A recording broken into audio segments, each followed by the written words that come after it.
चूहा और चूहेदानी। बहुत समय पहले की बात है। रहीम चाचा के घर में एक चूहा रहता था। हर दिन की तरह उस दिन भी बाजार से घर लौटते समय चाचा झोले में कुछ सामान लेकर आए। झोले से नमकीन एवं बिस्किट का पैकेट निकालते देखकर चूहे के मुंह में पानी आ गया। अरे, पर ये क्या? अगले ही पल उसके पैरों तले की जमीन खिसक गई। रहीम चाचा सभी सामानों के साथ एक चूहेदानी भी साथ में लेकर आए थे। चूहा तेजी से दौड़ते हुए मुंडेर पे बैठे हुए कबूतर के पास गया और घबराकर कहा, यार, आज बड़ी गड़बड़ हो गई। चाचा मुझे पकड़ने के लिए एक चूहेदानी लेकर आए हैं। मेरी मदद करो और किसी प्रकार से इस चूहेदानी को यहाँ से गायब कर दो। कबूतर हंसने लगा और बोला, तू पागल है क्या? मुझे तेरे चूहेदानी से क्या खतरा है? मैं तेरी इस मुसीबत में नहीं पड़ने वाला। तेरी समस्या है, तू ही समझ। चूहा थोड़ा निराश हो गया।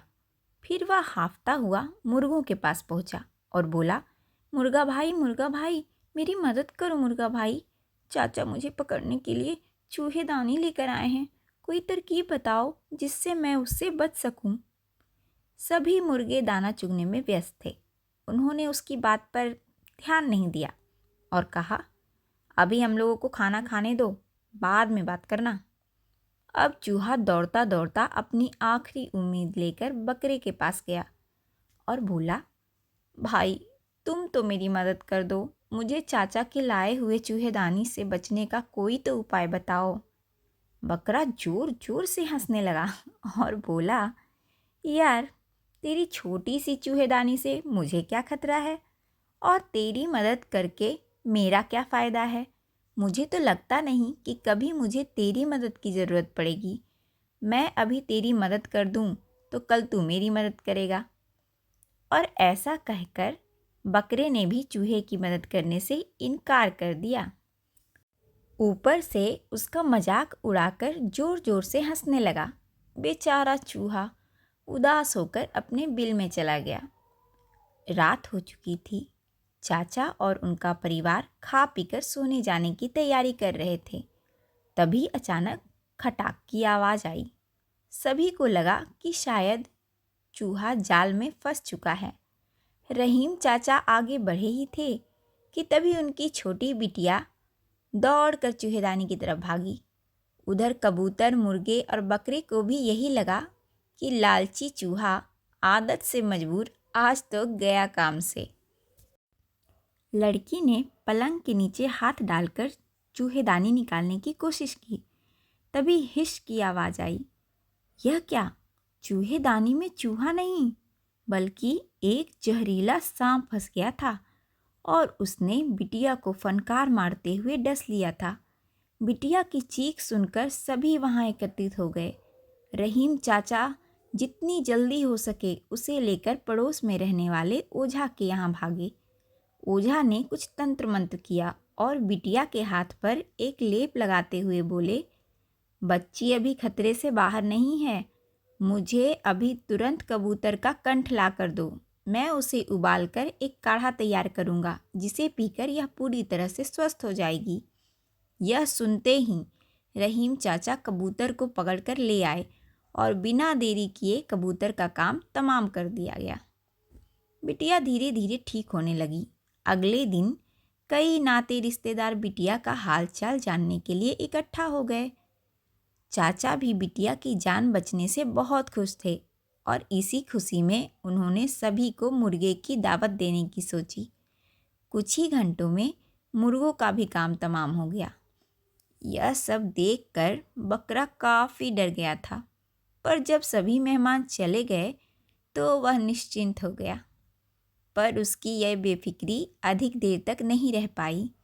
रहीम चाचा की पत्नी ने कहा, अल्लाह की मेहरबानी से बिटिया आज हमारे पास है। जब सांप ने काटा था तो मैंने मन्नत मांगी थी। अगर बिटिया सही सलामत बच गई तो हम बकरे की कुर्बानी देंगे।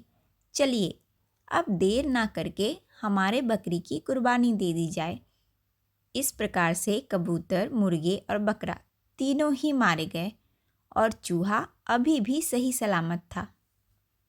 तो दोस्तों, इस कहानी से हमें यही सीख मिलती है कि जब हमारा दोस्त या पड़ोसी मुसीबत में हो तो हमें उसकी मदद करने की भरसक कोशिश जरूर करनी चाहिए।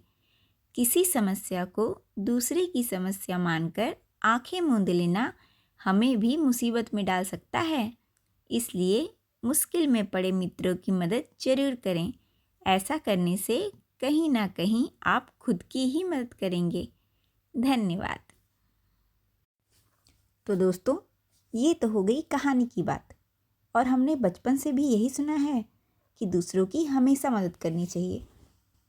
सब ने यही सिखाया, हमेशा दूसरों की मदद करो, मदद करो, मदद करो। पर किसी ने ये नहीं बताया कि किन की मदद करो और किन की मदद नहीं करनी चाहिए। तो चलिए, इसे हम सब इस प्रकार समझते हैं। मदद करना बहुत अच्छी बात है, पर कहीं ऐसा ना हो कि हम बिना सोचे समझे एक ऐसे इंसान की मदद कर दें कि जिसकी वजह से हमारा ही नुकसान हो जाए। महाभारत की कहानी तो आप सब जानते ही होंगे।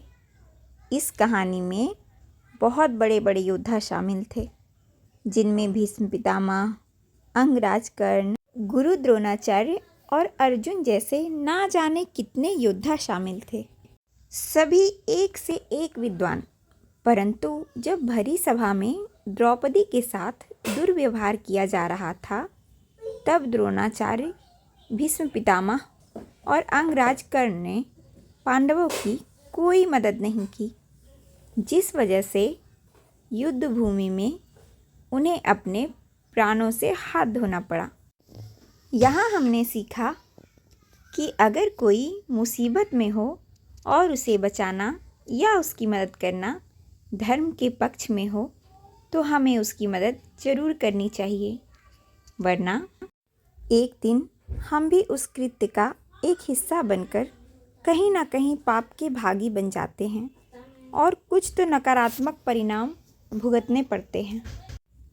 अब इसी में हम यह भी सीखते हैं कि बाद में भी भीष्म पितामह, द्रोणाचार्य और अंगराज कर्ण को अपनी गलती सुधारने का एक मौका दिया गया, पर उस समय भी उन्होंने गलत व्यक्ति की सहायता करने की ही सोची और परिणाम स्वरूप महाभारत के युद्ध में सभी लोग जो अधर्म का साथ दे रहे थे मारे गए। तो कहने का तात्पर्य यह है कि हमेशा ऐसे लोगों की मदद करनी चाहिए जो धर्म के पक्ष में हों, सही हों और सत्य हो, ना कि किसी अधर्म के कार्य को संपन्न कर रहे व्यक्ति की मदद करें। तो दोस्तों, हर कहानी हमारे जीवन से जुड़ी होती है और हमारे दैनिक कार्यों में जो अड़चन या कठिनाई आती है उससे जुड़ी होती है। और हमने यह भी जाना है कि इतिहास अपने आप को दोहराता है, इसलिए हमें कहानियाँ ज़रूर सुननी चाहिए ताकि हम उनसे कुछ सीख कर ज़िंदगी में वह गलती ना दोहराएं जो हमसे पहले लोगों ने की, और अपने जीवन को उनसे कुछ सीख लेकर सरलता से निर्वाह करें। तो दोस्तों, आपको हमारी कहानी कैसी लगी, इस बारे में आपकी क्या राय है, हमें कमेंट बॉक्स में ज़रूर बताएं।